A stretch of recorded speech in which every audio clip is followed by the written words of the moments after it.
जय Hind defence lovers. आज की टॉप हेडलाइंस कुछ इस प्रकार है। जहां आज पूरा भारत श्री राम की धुन में मग्न था, तो वहीं दूसरी तरफ पाकिस्तान ने श्री राम मंदिर को लेकर जारी करी एक स्टेटमेंट।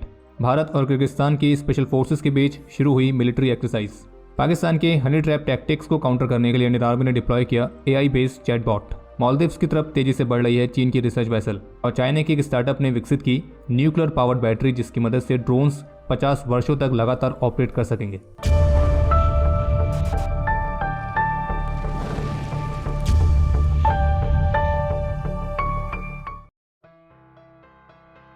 तो इस पहले अपडेट पर आगे बढ़ने से पहले आप सभी को जय श्री राम। और आज का दिन हम सभी के लिए कितना खुशी का और कितना महत्वपूर्ण है, ये तो शायद हमें आपको डिस्क्राइब करने की ज़रूरत है नहीं। और कमेंट सेक्शन में लिख के जरूर बताना कि आज के इस खास दिन को आपने किस खास तरह से सेलिब्रेट किया है। और हम आपको ये भी रिकमेंड करेंगे कि अगर किसी ने आज प्राण प्रतिष्ठा समारोह के दौरान भारतीय प्रधानमंत्री की स्पीच को नहीं सुना है, तो उन्हें एक बार सुननी जरूर चाहिए। और हम यहाँ पे किसी पॉलिटिकल पार्टी के लीडर की बात नहीं कर रहे हैं, हम यहाँ पे बात कर रहे हैं भारत के प्रधानमंत्री की। और उन्होंने एक प्रधानमंत्री के तौर पर ही अपनी स्पीच दी है, जो कि आप में से हर किसी को सुननी चाहिए। और उन्होंने बताया है कि श्री राम की एक परिभाषा क्या है। और अगर अभी आप में से कोई ये सोच रहा है कि हम ये क्या बातें कर रहे हैं, और शायद कुछ के मन में तो ये भी आ रहा होगा कि लग रहा है आज डिफेंस कॉर्ड को कहीं से फंडिंग आ गई है, पर ऐसा कुछ नहीं है। बल्कि हम ये आपको इसलिए बता रहे हैं क्योंकि एक बहुत ही इंपॉर्टेंट अपडेट है जो आपको पता होना चाहिए। तो हमारा एक निकम्मा पड़ोसी है जो कि दुनिया में पाकिस्तान के नाम से जाना जाता है। तो इनकी तरफ से आज जो अयोध्या में श्री राम मंदिर का उद्घाटन हुआ है, तो इस पर पाकिस्तान के फॉरेन ऑफिस ने एक स्टेटमेंट जारी करी है, और जिसमें उन्होंने ऐसी ऐसी शर्मनाक प्रतिक्रिया दी है। तो उसके बदले में हमें तो बहुत कुछ बोलने का मन है, लेकिन मर्यादा पुरुषोत्तम श्री राम के सम्मान में हम भी अपने शब्दों की मर्यादा का उल्लंघन न करने का पूरा प्रयास करेंगे। बाकी पाकिस्तान के फॉरेन ऑफिस ने अपनी स्टेटमेंट में श्री राम मंदिर के अभिषेक की निंदा करते हुए ये लिखा है कि ये भारत के बढ़ते बहुसंख्यकवाद का संकेत है।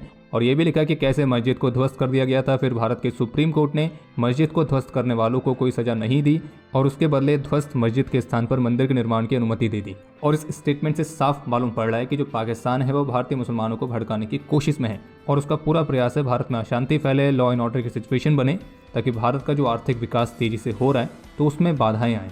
तो हमारे निकम्मे पड़ोसी को हम पहले ये कहना चाहते कि देखो, मस्जिद के स्थान पर मंदिर नहीं बनाया गया, मंदिर वहीं बनाया गया है जहां वो था। तो इस तरह के फालतू बातों का तो वैसे भी कोई मतलब बनता नहीं है। और दूसरी बात ये कि पाकिस्तान को भी हम कहेंगे कि आप भी हमारे प्रधानमंत्री की आज की स्पीच को जरूर सुनिएगा, तब आपको ये समझ में आएगा कि श्री राम हम सभी के हैं। हम सभी से मतलब हम सभी भारतीय। इसके अलावा ये भारत है जहाँ पे कानून का पूरा सम्मान होता है, और सारी चीज़ें जो हुई हैं वो कानून के मुताबिक हुई हैं, कानून की सहमति से हुई हैं और कानून के अंतर्गत हुई हैं। ये पाकिस्तान नहीं है जहाँ आप दिन दहाड़े किसी को भी उठा लेते हो या उन्हें गायब कर देते हो। और पाकिस्तान को शायद बात मालूम नहीं होगी, क्योंकि उनको फर्जी न्यूज़ फैलाने या फिर इस तरह के फालतू स्टेटमेंट जारी करने से फुर्सत कहाँ है। तो हम ही लेटेस्ट अपडेट दे देते हैं कि इंडो इस्लामिक कल्चरल फाउंडेशन के डेवलपमेंट कमेटी के प्रमुख हाजी अरफत शेख की तरफ से बताया गया है कि अयोध्या में ही एक नई मस्जिद का जो निर्माण होना है, तो उसको निर्माण कार्य मई के महीने से शुरू होगा और इसको बनने में लगभग 3 से 4 वर्षों का समय लगेगा। और ये जो मस्जिद होगा ये श्री राम मंदिर से 25 किलोमीटर की दूरी पर स्थित होगा। और उनका पूरा विश्वास है कि जो मस्जिद है ये ताजमहल से ज़्यादा सुंदर होगा। और इसी में 500 बेड का कैंसर हॉस्पिटल भी खोला जाएगा, जो कि सभी लोगों को मदद देगा। और ये पहला ऐसा मस्जिद होगा जहाँ पे सभी कम्युनिटीज़ के लोगों को खाना मिलेगा, और यहाँ पे करीब 5000 लोग एक बार में खाना एक साथ खा सकेंगे। और श्री राम मंदिर में प्राण प्रतिष्ठा से पहले भी पाकिस्तान की तरफ से काफ़ी सक्रिय रूप से एंटी इंडिया प्रोपेगेंडा शुरू किया गया था, खास करके अयोध्या को लेकर। और उसमें भी उनका प्रयास था कि भारत में लॉ एंड ऑर्डर की सिचुएशन बने। और पाकिस्तान को हम बस ये कहेंगे कि भारत के आंतरिक मामलों में हस्तक्षेप ना ही करे तो ज़्यादा अच्छा रहेगा। और जितने दिमाग आप भारत के खिलाफ साजिश रचने में लगाते हैं, तो उतना दिमाग अगर इस बात में लगाएंगे कि खाने का इंतजाम कैसे होगा, तो शायद अपनी जनता से आपको कुछ तो दुआएं मिलेंगी। आज 22 जनवरी से भारत और किर्गिस्तान ने जॉइंट मिलिट्री एक्सरसाइज खंजर के 11वें एडिशन की शुरुआत करी है। ये एक जॉइंट स्पेशल फोर्सेस एक्सरसाइज है जिसे हिमाचल प्रदेश में स्थित स्पेशल फोर्सेस ट्रेनिंग स्कूल में शुरू किया गया है। और ये जो एक्सरसाइज है 3 फरवरी तक जारी रहेगी। इसमें इंडियन आर्मी के पैराशूट रेजिमेंट के 20 पर्सनल का कंटीजेंट पार्टिसिपेट कर रहा है, जबकि किर्गिस्तान की तरफ से उनकी स्कॉर्पियन ब्रिगेड के 20 पर्सनल इसमें पार्टिसिपेट कर रहे हैं। और इस दौरान काउंटर टेररिज्म और स्पेशल फोर्सेस ऑपरेशंस में दोनों देशों की मिलिट्रीज बेस्ट प्रैक्टिसेस और एक्सपीरियंसेस को एक्सचेंज करेंगी। और इसमें कुछ स्पेशल फोर्सेस स्किल्स और इंसर्शन और एक्सट्रैक्शन के एडवांस टेक्निक्स की प्रैक्टिस की जाएगी। और इसी एक्सरसाइज के हिस्से के तौर पर जो भारत है वो अपने स्वदेशी अत्याधुनिक डिफेंस इक्विपमेंट की कैपेबिलिटीज़ को भी डेमोस्ट्रेट करेगा। और जबकि इसके अलावा एक और इंटरेस्टिंग अपडेट है कि इजिप्ट के साथ भी एक joint special forces exercise cyclone के दूसरे एडिशन में पार्टिसिपेट करने के लिए इंडियन आर्मी के पैराशूट रेजिमेंट की स्पेशल फोर्सेस के 25 पर्सनल का कंटिजेंट इजिप्ट पहुंच चुका है। और भारत और इजिप्ट की स्पेशल फोर्सेस के बीच जो ये साइक्लोन एक्सरसाइज आयोजित की जा रही है, तो ये 22 जनवरी से 1 फरवरी तक जारी रहेगी। जबकि इस एक्सरसाइज का जो पहला एडिशन था वो पिछले साल भारत में आयोजित किया गया था। और इस एक्सरसाइज में इजिप्ट की तरफ से उनके इजिप्शियन कमांडो स्क्वाड्रन और इजिप्शियन एयरबोर्न प्लाटून के 25 पर्सनल इसमें पार्टिसिपेट कर रहे हैं। और इस एक्सरसाइज का उद्देश्य रहेगा डेजर्ट और सेमी डेजर्ट टेरेन में स्पेशल ऑपरेशंस की प्रैक्टिस करना। और इसमें सब कन्वेंशनल डोमेन में स्पेशल ऑपरेशंस के प्लानिंग और एग्जीक्यूशन सब शामिल रहेगा। ये एक्सरसाइज 3 फेज में कंडक्ट होगी। पहले फेज में शामिल रहेगा मिलिट्री एग्जीबिशन और टैक्टिकल इंट्रैक्शन। दूसरे फेज में आईईडीज, काउंटर आईईडीज, कॉम्बैट फर्स्ट एड, तो इन सभी की ट्रेनिंग पर फोकस ज़्यादा रहेगा। और जो तीसरा और फाइनल फेज होगा तो उसमें बिल्टअप एरिया और हॉस्टेज रेस्क्यू सिनेरियोज के आधार पर जॉइंट टैक्टिकल एक्सरसाइज कंडक्ट की जाएंगी। और ये एक्सरसाइज दोनों देशों की आर्मीज की बाइलेटरल रिलेशंस को और मजबूत करने में अपना महत्वपूर्ण योगदान देगी। भारत के क्रूशियल क्लासिफाइड इन्फॉर्मेशन को चुराने के लिए जो पाकिस्तान की आईएसआई द्वारा हनी ट्रैप वाली जो टैक्टिक का इस्तेमाल अक्सर किया जाता है, तो उसको काउंटर करने के लिए अब इंडियन आर्मी ने आर्टिफिशियल इंटेलिजेंस की मदद ली है। और इसी के तहत इंडियन आर्मी ने एक एआई बेस्ड चैटबॉट विकसित किया है। और ये एआई चैटबॉट टेरिटोरियल आर्मी द्वारा विकसित किया गया है, जो कि व्हाट्सएप पर ऑपरेट होता है। और इसका काम यह है कि अलग अलग सिनेरियोज को मिमिक करके सोल्जर्स के साथ एक सिमुलेटेड कन्वर्सेशन शुरू कर सकता है। यानी कि सीधे सीधे कहा जाए तो इसका मेन ऑब्जेक्टिव है ऐसे इंडिविजुअल्स को आइडेंटिफाई करना जिनके हनी ट्रैप जैसे टैक्टिक में फंसने के चांसेस सबसे ज़्यादा हो सकते हैं। और फिर ऐसे इंडिविजुअल्स को आइडेंटिफाई करके जो कमांडिंग ऑफिसर होगा तो फिर वो उन्हें अच्छी तरह से ट्रेन करके उन इंडिविजुअल्स को इस तरह के खतरे से बचा सकता है और उन्हें इनके प्रति और अधिक संवेदनशील बना सकता है। और चूंकि ये एआई पर बेस्ड चैटबॉट है, तो इसके साथ आप जितना ज़्यादा इंटरेक्शन करेंगे तो ये उसी के आधार पर लगातार कुछ ना कुछ सीखते रहता है, जिसका फ़ायदा मिलेगा ट्रेनिंग को और ज़्यादा इफेक्टिव करने में। और इस तरह के चैटबॉट को विकसित करके डिप्लॉय करने का उद्देश्य है आर्मी के जो साइबर सिक्योरिटी को मजबूत करने वाले प्रयास हैं तो उनको और तेज करना। और आप ये भी कह सकते हैं कि ये एक ऐसा प्रयास है कि टेक्नोलॉजी से ही उत्पन्न होने वाले खतरे को काउंटर करने के लिए टेक्नोलॉजी का ही इस्तेमाल करना। और जबकि इसको लेकर यूरेशियन टाइम्स की तरफ से जो रिपोर्ट जारी की गई है तो उसमें आर्मी ऑफिशियल के हवाले से बताया गया है कि ये जो एआई बॉट है व्हाट्सएप के माध्यम से सोल्जर्स के साथ कन्वर्सेशन कर सकता है, अलग अलग सिनेरियोज को मिमिक कर सकता है और सामने से सोल्जर का जो भी रिस्पॉन्स आएगा तो उसी के आधार पर एआई बॉट आगे काम करता रहेगा। और ये भी कहा गया कि यूनिट में जो अधिकतर आर्मी पर्सनल होंगे तो वो अननोन नंबर से आने वाले अनचाहे मैसेजेस को तुरंत ही ब्लॉक कर देंगे। हालांकि कुछ लोग ऐसे भी होंगे जो कि रेड फ्लैग होने के बावजूद कन्वर्सेशन यानी कि बातचीत जारी रखेंगे। और ऐसे में जो ऑफिसर इंचार्ज होगा तो वो इस तरह के कन्वर्सेशंस को मॉनिटर करेगा ताकि सोल्जर्स को इस तरह के खतरे के प्रति और ज़्यादा संवेदनशील बनाने में मदद हो सके। बाकी अगर आप यहाँ तक वीडियो देख चुके हैं तो कृपया करके वीडियो को लाइक जरूर करें। और श्री राम मंदिर में प्राण प्रतिष्ठा समारोह के संपन्न होने पर डिफेंस कॉर्ड की सुपर ऐप पर जो स्पेशल डिस्काउंट ऑफर चल रहा है, तो आपको बता दें कि वो ऑफर केवल 25 तारीख तक ही वैलिड रहेगा, जिसमें आप शुभ 21 कूपन कोड का इस्तेमाल करके 21% डिस्काउंट प्राप्त कर सकते हैं। और इसलिए अगर आप इस ऑफर का फ़ायदा उठाना चाहते हैं तो यही सही समय है। हमारी जो मोबाइल एप्लीकेशन है उसका लिंक इस वीडियो के डिस्क्रिप्शन में दिया गया है।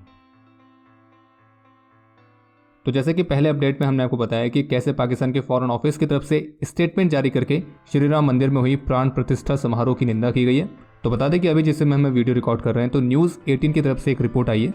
और उस रिपोर्ट में उन्होंने टॉप गवर्नमेंट सोर्सेज के हवाले से ये कहा है कि पाकिस्तान का अयोध्या के राम मंदिर से कोई लेना देना नहीं है, लेकिन उसने उस दिन भारतीय मुसलमानों को भड़काने की कोशिश की है जब पूरा देश जश्न में एक साथ आया था।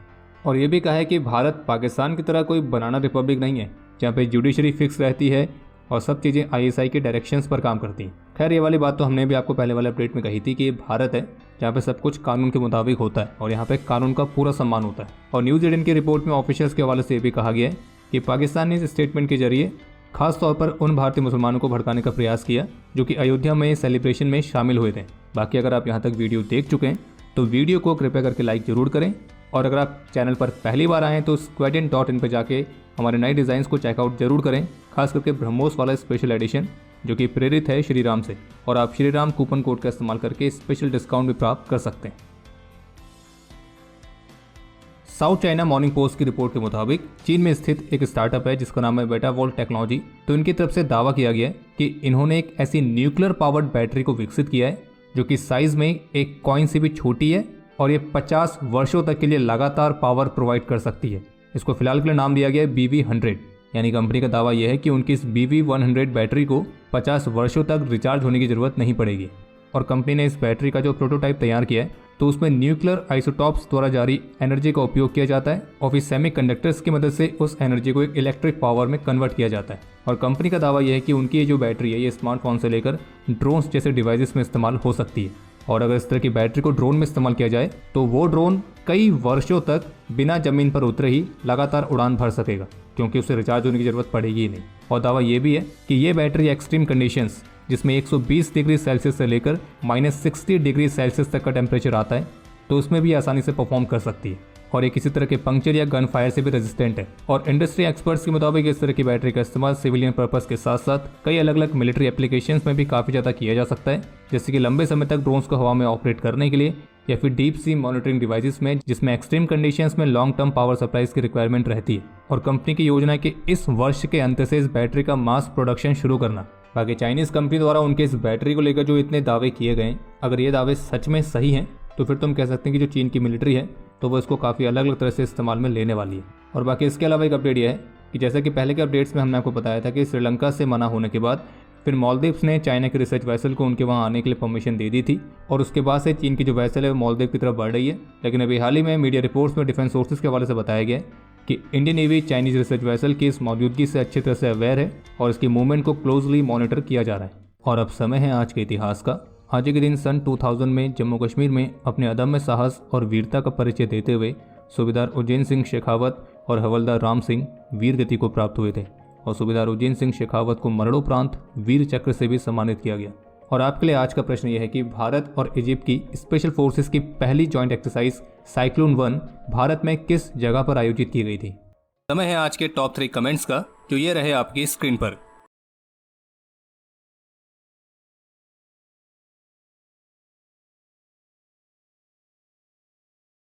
तो हमारे आज के इस एपिसोड के लिए इतना ही। उम्मीद है आपको एपिसोड पसंद आया होगा। पसंद आया तो वीडियो को लाइक जरूर करें। कोई भी सुझाव या सवाल हो तो उसके लिए कमेंट सेक्शन ओपन है, और squadin.in पे जाके नए डिज़ाइंस को चेकआउट करना ना भूलें। हम जल्दी मिलेंगे नए एपिसोड के साथ, तब तक के लिए जय हिंद, जय भारत।